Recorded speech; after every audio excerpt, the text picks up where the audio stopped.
right? And you now have a good idea. Now put them into project management phase to go through the project initiation and delivery phases until commercialization.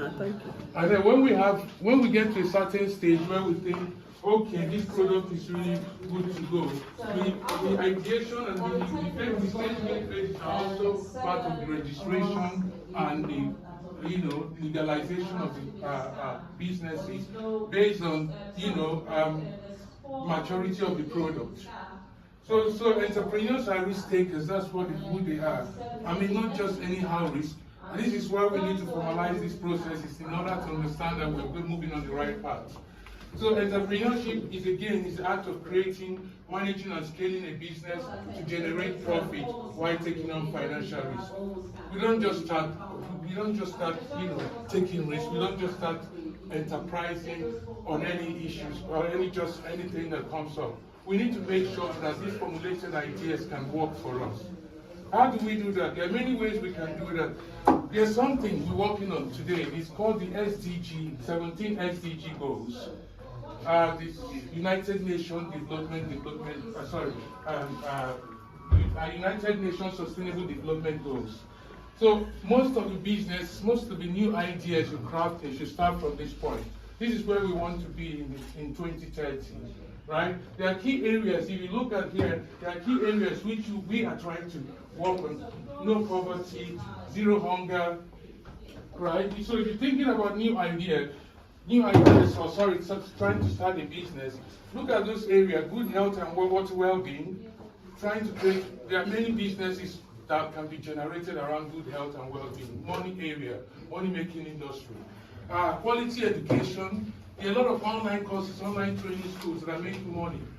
Right? People in remote villages, remote places that cannot be reached, you can provide schools online and you make money out of that. So look at ideas around those areas. So gender inequality is a big market too, right? And clean water is another issue, right? You go from pure water to double water or any type of water.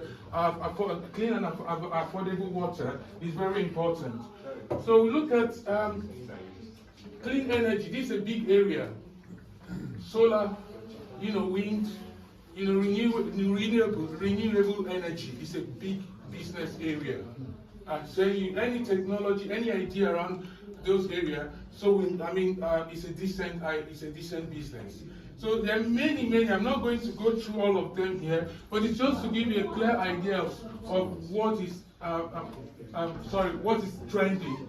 It's for us to meet the Sustainable Development Goals, UN SDG. So when you want to start a business, better look deep around these 17 areas and then narrow down to particular challenges and problems within these areas, right? And that's your starting point, right, of finding an idea.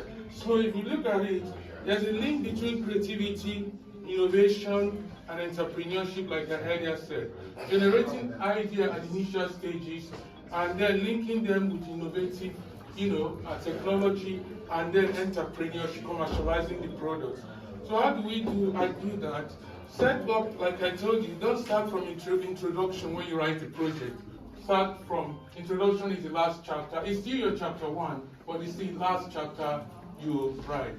So we first need to identify opportunities, right? That's what steps it takes to becoming an entrepreneur. So conducting market research is very important. Don't just jump into it without proper marketing research. And this is where we make most of the mistakes. Oh, I have a good idea. I think if we run, it will fly. Mr. A has done it. Mr. B has done it. Maybe it will work for me. I have noticed that a lot of people like to copy what is successful with others. Maybe I will try it. Come up with your own something new and creative. That's where you really can go fly in business. So developing a business plan is a key one. A lot of people they ignore this.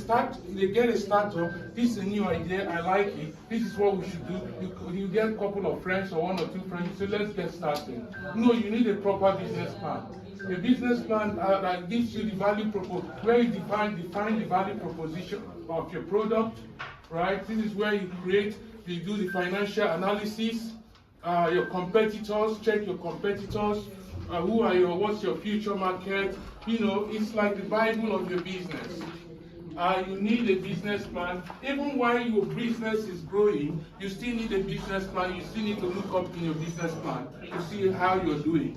Is there something? Because as your business is growing, as technology and the world change, you might want to add more value to your business. So you need that business plan. So securing funding is very important. There are a lot of areas where you can secure venture fundings. They are very difficult to get nowadays, right? Except if you have a very radical, innovative idea. Venture funding is difficult. There are also business angels, friends and families too, right? Bank loan is not advisable for startups.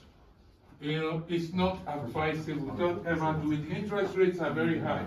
So in securing funding, there are also, you might look at to crowdfunding as well. I'm not sure if you know about crowdfunding.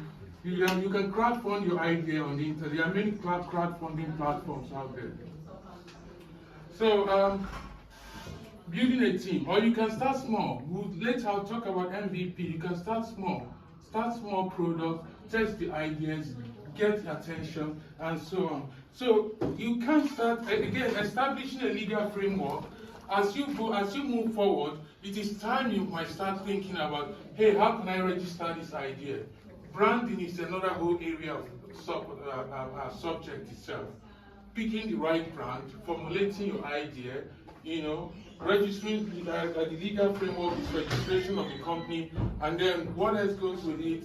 You need your intellectual property rights, your logo design, your website, color, and all that stuff is another whole topic. We might come to that if we have more time. We might come back to it. So building a team, you can't work alone. It is impossible. You can't start your own business alone. You might think, yeah, I'm not God. I'm not playing God or playing to know. It is not possible to start. You can register a business on your own, but you can't do business alone. You need a good team. Even one extra person. You need a very good team. Someday you're not feeling well. Somebody have to run the business. Someday you are running other things. And you need two heads are better than one. Sometimes you run your idea, run your business is over and over again, but you miss something. Yeah, you miss something. Yeah, because I started a crowdfunding website in the UK a few years ago. It's called fundmyphd.com. Right? I was working alone, but I was taking input from friends and advisors and colleagues and all that, but not as partner, right? I thought out everything, mapped out everything in business plan, right? But because I was alone, you miss out on the payment process.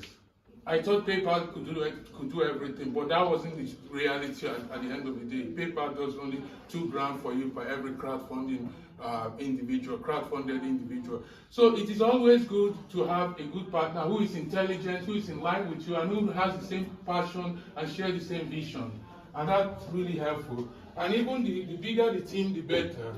So launching and marketing your product or services is another thing, but I don't want to waste too much time on those. So if you have an idea, this is for your business plan. You need to have an executive summary. This is for your business plan actually.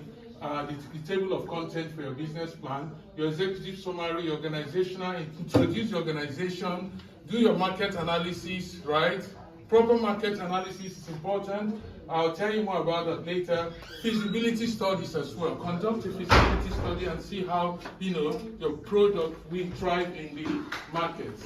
And then the next thing you do is you need your HR, human resource requirement. As you start your business, with your friend or your partner, the human resource management requirement will be minimal at that stage. But as you grow, it increases. You need a proper HR structure. So look at the environmental implications. It is very broad and complex. It depends on the market you're entering, the type of analysis you conduct, the type of things you do. If you are entering in a large market with huge funds, funds, you might want to consider some pestle analysis. We have Scamper and the rest of them. I'll talk about them later. But smaller tools in idea generation is mainly brainstorming. Brainstorming it's a way of generating idea with the right peers. There are many tools we use as mind mapping for trying to put ideas together and generate new ideas and to launch your business, or even to test your existing idea before you go out there. You test your existing idea. So SWOT analysis is for internal analysis. What you use internally within your business to check your strength, your weakness, opportunity and threat. But that's for your internal analysis. Then we have, it is important to be creative. Creative thinking, observational skill, open-mindedness, and be collaborative thinking. Do not be afraid that someone will steal your idea. No one can steal your idea. It's your idea. I won't share it with my friend. I won't share it with my brother because someone will steal it. No, they can't steal your idea. Honestly, just be brave and share your idea with someone meaningful. Brother, is this a good idea? What do you think about this? And see, it's some feedback loop, small feedback loop, right? So, the focus point here is visibility, innovation, and market need. Market need, the gap in the market, right? The gap in the market, identify the gap in the market. So brainstorming is one way you can generate ideas. And mind mapping, like I said earlier as well, use mind mapping, put up a chart there, visualize and organize information in many different ways, and see how they link with people, link with team, link with each other, and things like that. So we've seen SWOT. I mentioned SWOT analysis earlier: strengths, weaknesses, opportunity, threat. These are usually for internal analysis. Remember, like I said earlier, you have to get things right. So don't start from introduction. You need to get all this right before we go for registration and branding and the commercialization. So for bigger organizations who go into who penetrate into other countries, PESTEL is one tool for big organizations who want to do business or internationally. They are setting up branches elsewhere. PESTEL is a big tool. It's quite a huge one if you really want to apply this to analysis. Well, for local businesses, it's not necessary. Stick to your Stamper is another one. It's a creative and literal thinking techniques that challenges the status quo and generates innovative ideas. So you use this for brainstorming, for generating ideas. So it's like putting everything upside down. Substitute, replace one part with another that works better.